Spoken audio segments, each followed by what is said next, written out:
啊，现在咳嗽时间点就是睡前咳，对平档就咳，这个我比较常这样子，这个真的是过敏性鼻炎、鼻涕倒流、鼻窦炎，它的痰会是透明的痰，透明痰，好无聊哦，透明痰可以吐很长，然后吸回去。好恶哦，国中都这样比赛，透明痰最喜欢透明痰。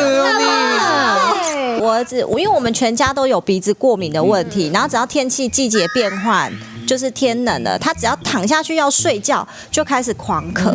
然后每次去看医生就说啊，你这就是鼻涕倒流，不是感冒，是鼻涕倒流。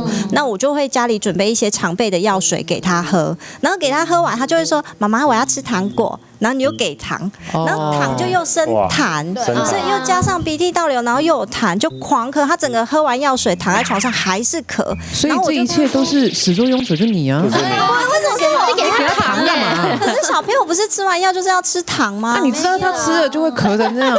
是啊。我说不然你擤一下鼻涕好了，擤完把鼻子里面的鼻涕清出来，你就不咳嗽了。